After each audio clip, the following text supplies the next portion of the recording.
사무엘하 19장. 백성들이 요압에게 말했습니다. 왕이 압살롬 때문에 너무 슬퍼하며 울고 계십니다. 다윗의 군대는 압살롬과의 싸움에서 이겼으나 그날은 오히려 모든 백성에게 슬픔의 날이 되고 말았습니다. 그것은 백성들이 왕께서 자기 아들 때문에 매우 슬퍼하신다는 이야기를 들었기 때문입니다. 백성들은 성으로 살며시 들어왔습니다. 그들은 마치 전쟁에서 지고 도망친 사람들 같았습니다. 왕은 자기 얼굴을 가리고 내 아들 압살롬아, 압살롬아, 내 아들아, 내 아들아 하고 외치며 소리 높여 울었습니다. 그때 요압이 왕의 집으로 들어가서 왕에게 말했습니다. 오늘 왕께서는 왕의 모든 군대를 부끄럽게 만드셨습니다. 그들은 오늘 왕의 목숨을 구해주었습니다. 그들은 왕자들과 공주들과 왕비와 후궁들의 목숨도 구해주었습니다. 그런데도 왕께서는 왕을 미워하는 사람을 사랑하시고 왕을 사랑하는 사람들을 미워하심으로 그들을 부끄럽게 만드셨습니다. 오늘 왕께서는 왕의 지휘관들과 군인들이 왕에게는 있으나 마나 한 사람들이라는 사실을 분명하게 보여주셨습니다. 압살롬이 살고 우리 모두가 죽었더라면 왕께서는 오히려 기뻐하셨을 것입니다. 자, 이제는 나가셔서 왕의 종들을 격려해 주십시오. 살아계신 여호와께 맹세드리지만 왕께서 나가지 않으시면 오늘 밤에 왕의 곁에 남아있을 사람은 아무도 없을 것입니다. 그렇게 되면 왕께서는 젊은 시절부터 지금까지 당해온 모든 어려움보다 더욱 큰 어려움을 당하게 되실 것입니다. 이 말을 듣고 왕은 성문으로 나갔습니다. 그러자 왕이 성문에 나왔다는 소식이 퍼졌고 모든 사람들이 왕을 보러 나왔습니다. 압살롬을 따랐던 모든 이스라엘 사람들은 자기 집으로 도망쳤습니다. 이스라엘의 모든 지파 사람들이 서로 다투기 시작했습니다. 그들은 이렇게 말했습니다. 왕은 우리를 블레셋 사람과 우리의 다른 원수들로부터 구해주었다. 그러나 지금 왕은 압살롬 때문에 이 나라를 떠나 있다. 우리가 왕으로 세운 압살롬은 이제 싸움터에서 죽고 말았다. 우리는 다시 다윗을 왕으로 세워야 한다. 다윗 왕은 제사장 사독과 아비아달에게 사람을 보내어 이렇게 말했습니다. 유다의 장로들에게 말하시오. 나는 내 집에서도 모든 이스라엘 백성들이 왕을 왕궁으로 다시 모셔오자고 말하는 소리를 들었소. 그런데 그대들은 어찌하여 왕을 왕궁으로 모시는 일에 가만히들 있는 거요. 그대들은 나의 형제요, 나의 집안 사람들이요. 그런데 어찌하여 그대들은 왕을 다시 모시는 일에 아무 말이 없소. 그리고 압살롬을 따랐던 아마사에게 말하시오. 그대는 내 집안 사람 중 한 사람이요. 내가 그대를 군대의 사령관으로 삼겠소. 만약 내가 요압 대신 그대를 군대의 사령관으로 임명하지 않는다면 하나님께서 나에게 벌을 주셔도 좋소. 다윗이 모든 유다 백성의 마음을 움직였습니다. 유다 백성은 하나같이 마음이 모아졌습니다. 그들은 왕에게 사람을 보내어 이렇게 말했습니다. 모든 신하들과 함께 돌아오십시오. 그리하여 왕이 요단강까지 돌아왔을 때 유다 사람들은 길갈로 와서 왕을 맞이했습니다. 그들은 왕이 요단강을 건너는 것을 도와주려 했습니다.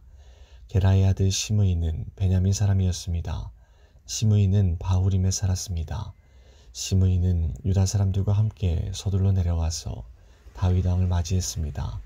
시므이와 함께 베냐민 사람 1000명도 왔습니다. 사울 집안의 종인 시바도 왔습니다. 시바는 자기 아들 15명과 종 20명을 데리고 왔습니다. 그들은 모두 서둘러 요단강으로 내려가서 왕을 맞이했습니다. 사람들은 요단강을 건너서 왕의 가족이 유다로 돌아오는 것을 도와주었습니다.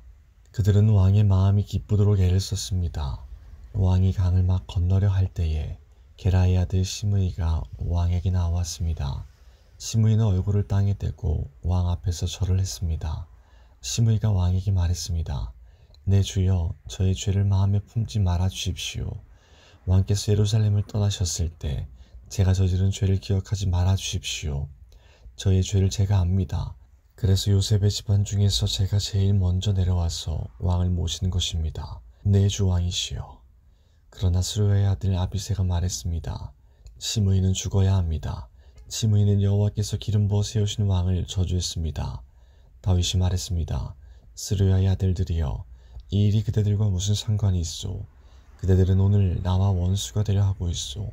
오늘은 이스라엘에서 아무도 죽임을 당하지 않을 것이요. 오늘은 내가 이스라엘의 왕이 된 날이 아니요. 그리고 나서 왕이 시므이에게 말했습니다. 너는 죽임을 당하지 않을 것이다. 왕은 이처럼 시므이에게 약속을 했습니다. 사울의 손자인 무비보셋도 다윗 왕을 맞이하러 내려왔습니다. 무비보셋은 왕이 예루살렘을 떠난 날부터 평안히 돌아올 때까지 발도 씻지 않고 수염도 깎지 않고 옷도 빨지 않았습니다. 무비보셋이 예루살렘에서 왕을 맞으러 왔습니다. 왕이 무비보셋에게 물었습니다. 무비보셋아, 너는 어찌하여 나와 함께 가지 않았느냐? 무비보셋이 대답했습니다. 내 주여, 저의 종 시바가 저를 속였습니다. 저는 시바에게 나는 다리를 저니 나귀의 안장을 채워다오. 나귀를 타고 왕을 따라가겠다 하고 말했습니다. 그러나 시바는 저를 속이고 저에 대해 왕께 거짓말을 했습니다. 내 주 왕이시여, 왕께서는 하나님이 보내신 천사와도 같으신 분입니다. 그러니 왕께서 판단하시기에 옳은 대로 결정하십시오. 제 아버지의 모든 집안은 내 주 왕 앞에서 죽어 마땅했으나 왕께서는 저를 왕의 식탁에서 함께 먹는 사람들 가운데 앉혀주셨습니다. 그러니 이제 저는 왕께 더 바랄 것이 없습니다. 왕이 무비보셋에게 말했습니다. 그만두어라. 너와 시바가 땅을 나누어 가져라. 무비보셋이 왕에게 말했습니다. 시바에게 땅을 다 주십시오. 저는 내 주 왕께서 집에 평안히 돌아오신 것만으로도 만족합니다. 길르앗 사람 바르실레가 로글림에서 왕을 배웅하기 위하여 요단에 왔습니다. 바르실레는 80살이나 된 아주 늙은 사람이었고 아주 부자였습니다. 바르실레는 다윗이 마하나임에 머물러 있을 때 왕을 돌보아 주었습니다. 다윗이 바르실레에게 말했습니다. 나와 함께 강을 건너서 예루살렘으로 갑시다. 그러면 내가 그들을 돌보아 드리겠소. 그러나 바르실레가 왕에게 대답했습니다. 제 나이가 얼마인지 아십니까? 제가 왕과 함께 예루살렘으로 갈 수 있다고 생각하십니까? 제 나이가 80살입니다. 저는 먹고 마셔도 맛을 모를 만큼 늙었습니다. 저는 젊은 남자와 여자가 노래를 해도 그 소리를 알아들을 수 없을 만큼 늙었습니다. 그러니 저와 같은 사람에게 마음을 쓰지 마십시오. 저는 왕에게 상을 받을 자격이 없습니다. 왕을 모시고 요단강을 건너기는 하겠습니다. 하지만 그 다음에는 다시 돌아가서 제가 사는 성에서 죽음을 맞이할 수 있게 해주십시오. 제 부모님의 무덤 가까운 곳에서 죽게 해주십시오. 하지만 여기에 왕의 종 김함이 있습니다. 내 주 왕이시여, 제 아들 김함을 데리고 가셔서 왕께서 좋으실 대로 하십시오. 왕이 대답했습니다. 김함을 데리고 가겠소. 그대가 원하는 것이라면 무엇이든지 김함에게 해주겠소.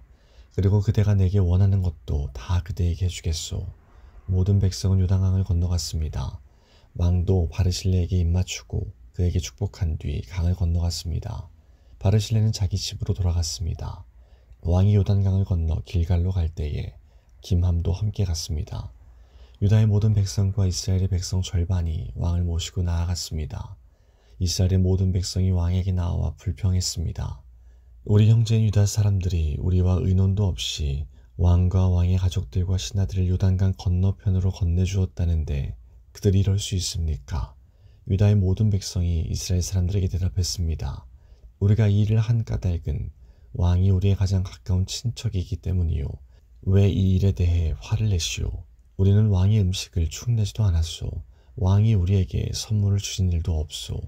이스라엘 사람들이 유다 백성에게 대답했습니다. 이 나라 안에서 우리의 지파수는 10이나 되오. 그러므로 우리는 여러분보다 다윗 왕에게 더 많은 것을 요구할 수 있소. 그런데 한 지파밖에 안 되는 여러분은 우리를 무시했소. 우리의 왕을 다시 모시는 일에 대해 어째서 우리와 먼저 상의하지 않았소. 그러나 유다 사람들은 이스라엘 사람들보다 더 강력하게 말을 했습니다. 20장 비그리의 아들이며 이름이 세바인 남봉꾼이 있었습니다. 세바는 베냐민 지파 사람이었습니다. 세바는 나팔을 불면서 이렇게 말했습니다. 우리는 다윗과 상관이 없다. 우리는 이새의 아들에게서 얻을 것이 없다. 이스라엘 백성아 모두 자기 집으로 돌아가자. 그리하여 모든 이스라엘 백성이 다윗을 떠나 비그리의 아들 세바를 따랐습니다. 그러나 유다 사람들은 요단강에서 예루살렘에 이르기까지 자기 왕의 곁을 떠나지 않았습니다. 다윗은 예루살렘에 있는 왕궁으로 돌아왔습니다. 전에 다윗은 왕궁을 지키기 위해 후궁 10명을 남겨둔 일이 있습니다. 다윗은 그 후궁들을 잡아다가 별실에 가두고 보초들을 세워 놓았습니다. 후궁들은 죽을 때까지 그 집에 갇혀 살았습니다. 다윗은 그들에게 음식을 주기는 했지만 그들과 함께 잠을 자지는 않았습니다. 그들은 죽을 때까지 과부나 다름없이 살았습니다. 왕이 아마스에게 말했습니다. 유다 사람들에게 3일 안으로 나에게 나아오라고 전하시오. 그리고 그대도 함께 오시오.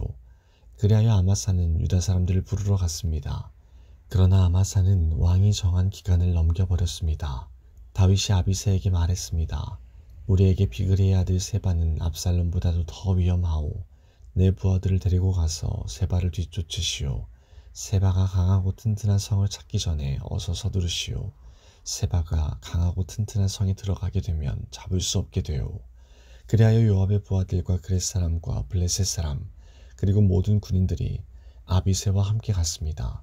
그들은 예루살렘에서 나와 비그리의 아들 세바를 뒤쫓았습니다.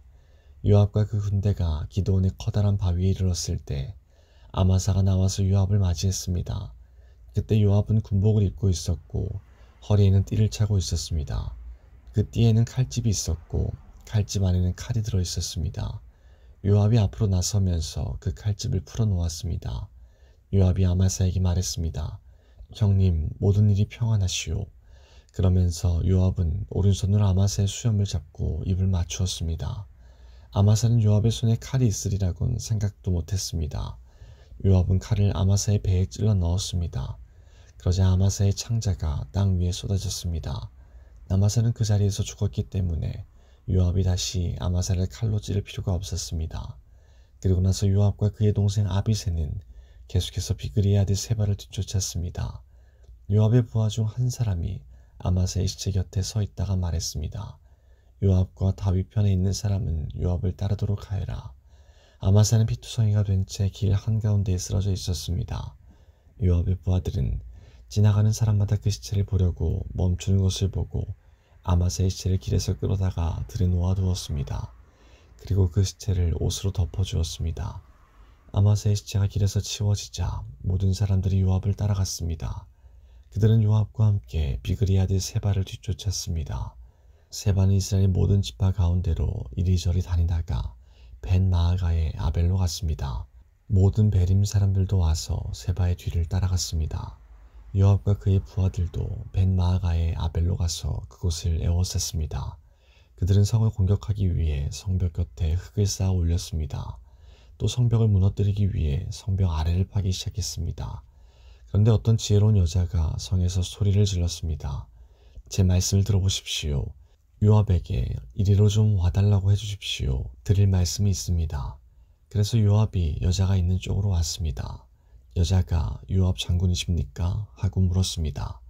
요압이 그렇소 하고 대답했습니다. 여자가 말했습니다. 제 말을 들어주십시오. 요압이 말했습니다. 듣고 있으니 말해보시오. 그러자 여자가 말했습니다. 전에는 사람들이 도움말을 구할 일이 있으면 아벨로 가보아라 하고 말하곤 했습니다. 그러면 문제가 풀렸습니다. 저는 평화를 좋아하는 충성스러운 이스라엘 백성 중 한 사람입니다. 장군께서는 이스라엘의 중요한 성 하나를 멸망시키려 하고 있습니다. 여호와의 성인 이 성을 왜 멸망시키려 하십니까? 요압이 대답했습니다. 나는 결코 멸망시키거나 무너뜨리려고 온 것이 아니요. 그런 일은 나도 바라지 않소. 하지만 이 성에는 에브라임의 산악지방에서 온 사람이 하나 있소. 그 사람의 이름은 비그리의 아들 세바인데 그 사람은 다윗 왕을 향해 반란을 일으켰소. 만약 그 사람을 나에게 데려오기만 하면 이 성을 그대로 내버려 두겠소. 여자가 요압에게 말했습니다. 그 사람의 머리를 장군님이 있는 성문 밖으로 던지고 말겠습니다. 그리고 나서 그 여자는 성의 모든 백성에게 매우 지혜롭게 말을 했습니다. 그들은 비그리의 아들 세바의 목을 잘랐습니다. 그리고 그 목을 성문 밖에 요압에게로 던졌습니다. 그러자 요압은 나팔을 불었고 군대는 그 성을 떠났습니다. 모두 다 집으로 돌아갔습니다. 요압은 왕이 있는 예루살렘으로 돌아갔습니다. 요압은 다시 이스라엘 모든 군대의 총사령관이 되었습니다. 여호야다의 아들 브나야는 그렛 사람과 블렛 사람을 지휘했습니다. 아도니람은 강제 노동을 하는 사람들을 감독했습니다. 아힐롯의 아들 여호사밧은 역사 기록관이 되었습니다. 스와는 서기관이 되고 사독과 아비아달은 제사장이 되었습니다. 야엘 사람 이라는 다윗의 제사장이 되었습니다. 21장 다윗이 왕으로 있을 때에 기근이 있었습니다. 기근은 3년 동안 계속되었습니다. 그래서 다윗은 여호와께 기도를 드렸습니다. 여호와께서 대답해 주셨습니다. 사울과 그의 집안 때문에 기근이 생긴 것이다. 사울이 기브온 사람들을 죽였기 때문이다. 다윗 왕은 기브온 사람들을 불러 모아 그들에게 물었습니다. 기브온 사람들은 이스라엘 백성이 아니었습니다. 그들은 살아남은 아모리 사람의 한 무리였습니다. 전에 이스라엘 사람들은 기브온 사람들을 해치지 않기로 약속을 했었습니다. 그러나 사울은 이스라엘과 유다의 백성들을 도우려는 열심이 너무 지나쳐서 기브온 사람들을 다 죽이려 했었습니다. 다윗 왕은 기브온 사람들을 불러 모아 그들에게 이야기했습니다. 다윗이 물었습니다. 내가 당신들을 위해 어떻게 하면 좋겠소? 어떻게 해야 이스라엘 백성의 죄를 용서하고 오히려 여호와의 백성에게 복을 빌어주겠소? 기브온 사람들이 다윗에게 대답했습니다. 사울과 그의 집안과 우리 사이의 문제는 금이나 은으로 해결할 수 없는 문제입니다. 이것은 사람의 목숨으로 보상될 문제입니다. 그런데 우리는 이스라엘 사람을 죽일 권한이 없습니다. 그 말을 듣고 다윗이 다시 그들에게 물었습니다. 그렇다면 당신들이 바라는 것은 무엇이요? 기브온 사람들이 다윗에게 대답했습니다. 사울은 우리에게 몹쓸 짓을 했습니다. 사울은 우리를 전멸시켜 이스라엘 땅에 남지 못하도록 음모를 꾸몄습니다. 그러니 사울의 아들 7명을 우리에게 넘겨주십시오. 그러면 사울의 고향인 기브아에서 그리고 여호와 앞에서 그들을 목매어 달겠습니다. 왕이 말했습니다. 그들을 넘겨주겠소. 그러나 왕은 요나단의 아들 무비보셋만은 보호해 주었습니다. 요나단은 사울의 아들이었습니다. 다윗이 그런 일을 한 까닭은 다윗이 여호와의 이름으로 요나단에게 그의 후손을 보호해 주겠다고 약속했기 때문입니다. 그래서 왕은 리스바와 사울 사이에서 태어난 아들인 알모니와 무비보셋을 붙잡았습니다. 리스바는 아야의 딸이었습니다. 그리고 왕은 사울의 딸 메랍의 5 아들을 붙잡았습니다. 메랍의 5 아들의 아버지는 아드리엘이었습니다. 아드리엘은 무훌랏 사람 바르실의 아들이었습니다. 다윗은 아들 7명을 기브온 사람들에게 넘겨주었습니다. 그러자 기브온 사람들은 언덕 위에서 여호와 앞에 그들을 목매달았습니다. 7 아들이 다 함께 죽었습니다.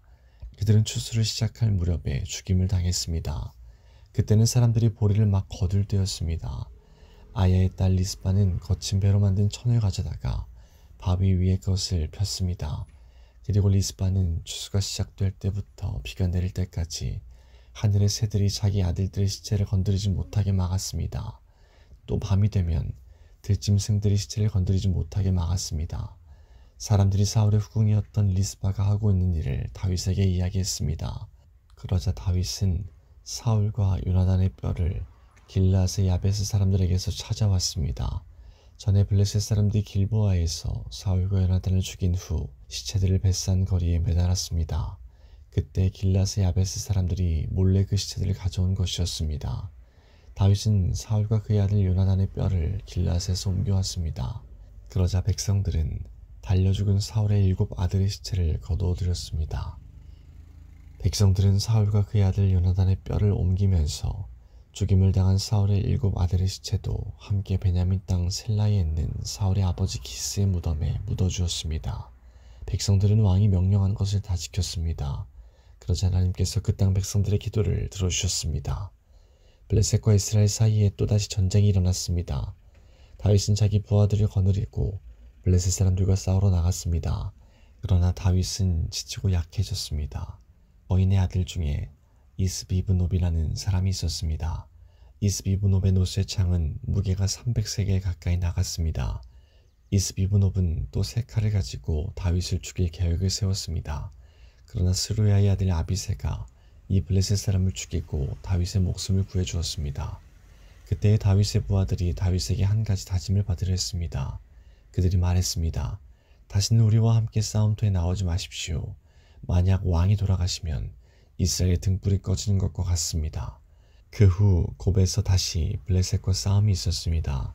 후삿 사람 십부게가 거인의 아들 중 하나인 삽을 죽였습니다.